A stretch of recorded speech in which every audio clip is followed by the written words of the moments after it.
Secara performa dia tidak sekonsisten Haikapa sebenarnya. We've lost all contact with Disciple 5. Check it out, over.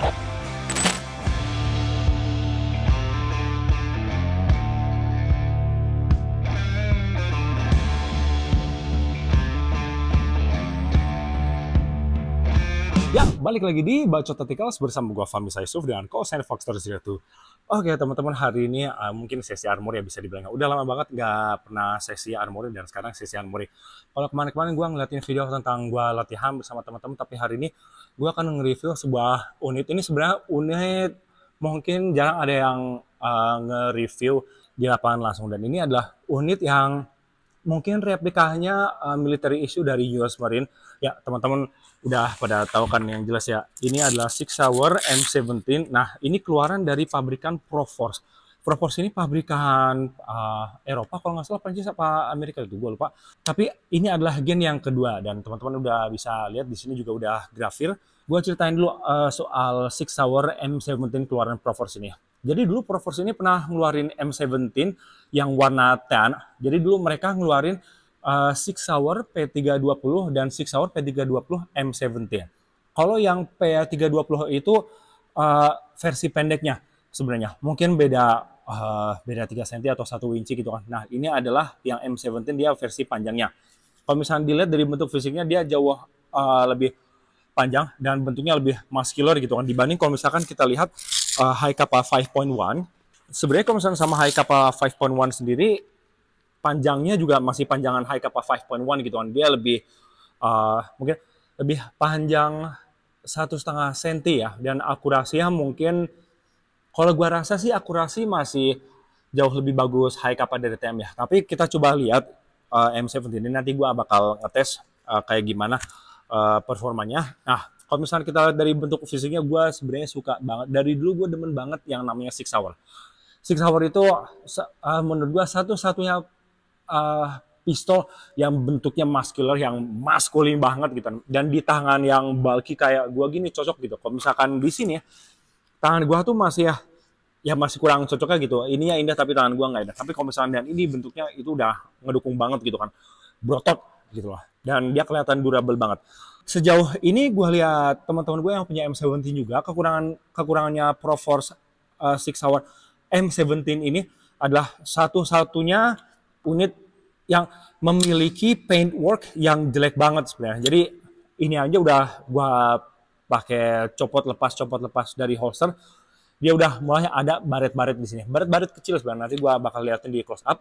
Dan kemudian dia hop up-nya itu gampang geser, karena dia hop up-nya tuh diatur dari sini, dia diputar dari luar gampang. Jadi setiap kali kena blowback, dia itu pasti geser kalau misalkan kita kebanyakan menggunakan silicone oil. Kalau misalkan Haikapa atau unit GBB pada umumnya harusnya kan biasa kan lepas slide dan puternya di samping. Nah, kalau misalkan Proforce dia beda, kita nggak perlu buka slide, kita aturnya itu hanya tarik slide kemudian atur dari sini, kanan untuk kencangin, kiri untuk kendorin. Nah, itu kelemahannya sebenarnya. Tapi kalau misalnya untuk generasi kedua ini gue nggak tahu ya. Tapi ini kayaknya mereka itu udah upgrade sedikit untuk yang generasi kedua, karena ketika kita kokang, springnya kayaknya itu lebih keras sedikit, lebih tebal sedikit, dan dia feel-nya bener-bener kayak senapan api banget. Tuh. Ini pun gue agak effort biasa. Kalau misalkan Haikapa sendiri ini masih standar sebenarnya. Standarnya Clarence Lice sih sebenarnya dari Assault Surgeon. Dia tuh masih licin kayak kaca gitu kalau misalnya ditarik tuh. Kayak kaca, bener-bener kayak kaca. Dan gue nggak pakai buffer karena gue lebih suka feeling blowbacknya bener-bener ke belakang banget kayak gini. Meskipun boros green gas. Nah, kalau misalkan Sig Sauer sendiri nih yang M17 yang generasi kedua, gue dulu pernah punya yang generasi pertama yang 10 itu, tapi karena gue kecewa jadi gue jual lagi. Tapi ini yang generasi kedua kayaknya cukup meyakinkan, karena ketika ditarik untuk dikokang, dia agak keras, hampir sama seperti real steel. Jadi agak berat sebenarnya. Gue belum nyobain nembaknya untuk akurasinya dan segala macam. Gue nanti akan coba setelah ini. Tapi secara bentuk, secara loose, kemudian feel-nya setelah gue pegang, ini masih sama seperti M17 Provos pada umumnya. Dan ini luar biasanya lu bisa pakai di kanan dan pakai di kiri. Karena apa? Karena slide release-nya itu bisa kanan kiri, sama slide lock-nya itu kanan kiri. Tapi untuk back release-nya tetap masih ada di kanan. Tapi konon katanya, gue dengar katanya Provos ngeluarin juga back release yang untuk orang kidal. Jadi nggak hanya orang kadal doang, tapi orang kidal juga. Maksudnya yang ortodoks sama southpaw juga masih bisa menggunakan. Kemudian kita move ke magasinnya. Ini magasinnya belum ada yang berubah, dia masih pakai bahan kuningan. Terus magasinnya panjang, dia hampir sama kayak Hai Kappa, lebih panjang justru. Dan dia lebih lightweight, lebih ringan dibandingkan magasin standarnya Tokyo Marui Hai Kappa. Dan dia kapasitasnya itu berapa BB gue nggak tahu sih, tapi ya kayaknya bisa sampai 25 atau 28. Oke. Ini gue masih pakai Baby Bullet CYC yang 0,25.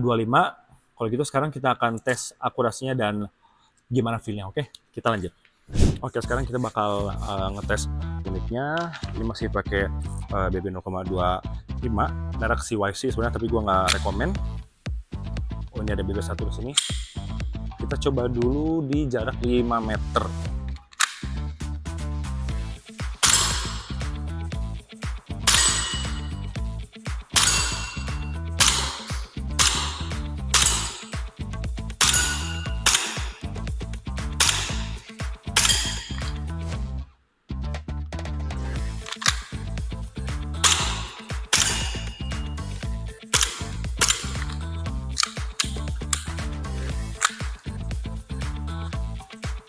Oke, sekarang kita coba dengan BB Prodigy 0,3.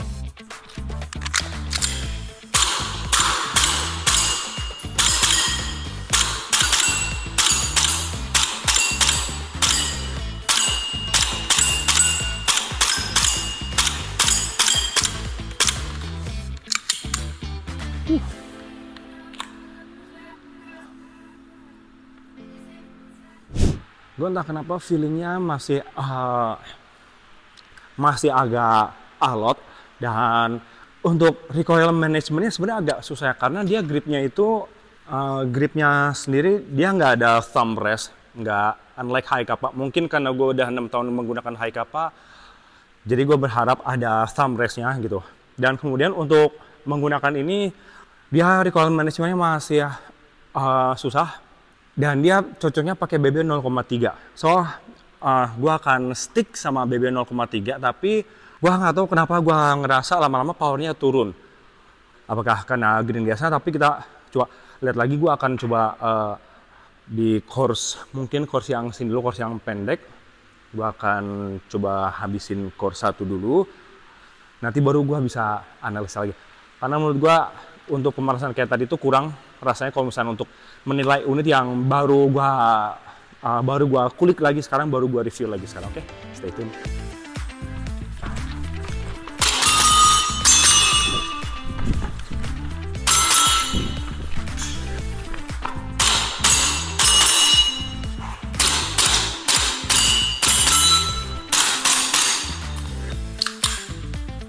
uh 14 doang.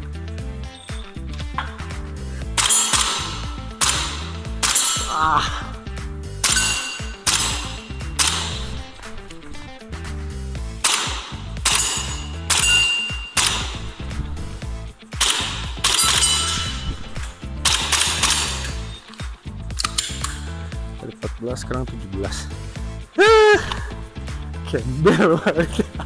Oke, gue habis coba 2 course, gue masih belum terbiasa karena gue dari megang biasanya ada thumb rest di sini, gue sekarang harus kayak begini karena gini nggak nyaman ya sebenarnya. Tapi harus coba dulu. Gue mau coba sekali lagi course 1 sama 2 sekali lagi deh. Oke, kita lanjut.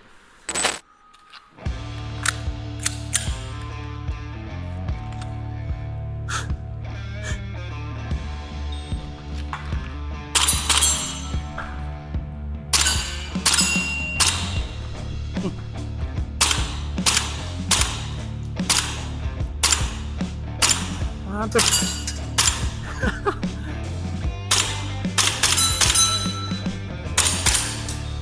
Wah, gembel banget. Oke. sekali lagi.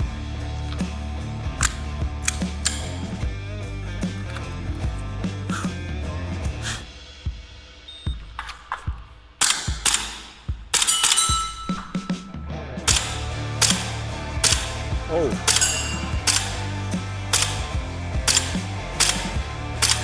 Oh.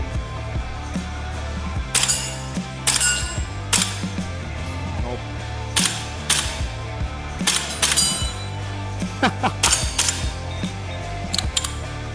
Oke. Gila men, akurasinya gila men. Oke. Gua akan coba lagi. Sekali lagi untuk course yang satu udah gitu. Kalau yang tadi kan untuk agak jarak jauh ya, 5 meteran. Tapi lama-lama akurasinya nurun kanan kiri, gua nggak tahu kenapa. Ini gua bakal coba lagi. Mungkin dari hop up-nya gua mau setting dulu, habis itu kita coba lagi untuk course 1. Sip.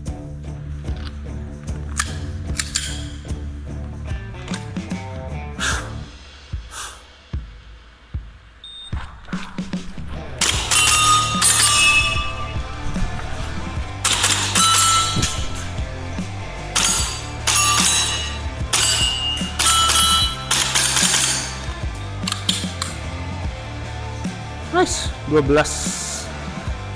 Oke. Sip, kalau gitu. Teman-teman, gue udah cobain untuk sedikit course-nya IPSC pakai 6 Hour M17 dari Puro Force. Cuma secara performa dia tidak sekonsisten High Kappa sebenarnya. Jadi big applause to High Kappa karena masih sampai sekarang juga masih merupakan unit yang bisa diandalkan oleh para atlet tembak. Tapi untuk teman-teman yang suka impresi US Marine atau ya kayak gue, misalkan gue suka banget 6 Hour, meskipun dari dulu 6 Hour dari zamannya P226, P229 itu unit-unit yang sangat mengecewakan, kecuali Tokyo Marui mungkin untuk bloknya masih bagus. Dan ini sekarang M17 karena gue emang dari dulu suka 6 Hour, model-model 6 Hour emang gue suka banget. Tapi sayangnya Pro Force masih belum bisa mendeliver dan menyaingi performanya High Kappa itu sendiri. Kalau High Kappa gue itu umurnya mungkin udah umurnya 10 tahun, sampai sekarang tuh masih performanya masih konsisten, akurasinya juga nggak kanan kiri. Sedangkan ini meskipun hop up-nya dia udah nggak berubah-berubah, yang mana itu bagus, tapi akurasinya dari menggunakan tadi pakai BB 0,25 itu dia terbang. Meskipun hop up-nya gua kendornya, dan sekarang pakai BB 0,3 gua kencengnya, tapi dia malah kanan kiri gitu. Jadi akurasinya masih menurut gua masih kayak unit blok TM pada umumnya gitu. Tapi secara looks gua suka banget, masih tetap. Jadi bagi teman-teman yang mau impresi militer, ini sebenarnya bagus banget, dan ya pada dasarnya emang gua suka aja gitu. So kalau misalkan untuk lomba IPSC atau tembak reaksi untuk airsoft gun, gua masih menyarankan teman-teman untuk beli Tokyo Marui High Kappa atau Umarex, bebas antara kedua merek itu. Terus kalau misalnya untuk yang production tetap Tokyo Marui yang Glock, mau Glock yang 17 atau 18 ya, atau 19 bebas. Dan ini unit juga gue terutama gue terima kasih banget sama yang mensponsori gue, yaitu Kairos Tactical. Kairos Tactical itu adalah armory untuk perlengkapan persenjataan sampai headgear, kemudian tactical vest sampai battle dress uniform, dan unit-unit airsoft gun lainnya yang bisa digunakan untuk perfilman dan televisi komersial. Oke, yang belum subscribe, please subscribe karena subscribe itu gratis, dan jangan lupa like, comment, and share. Oke, kalau begitu cukup sekian dari gua, Fahmi Saisul dengan call sign Fox 02, signing out and see you on the field.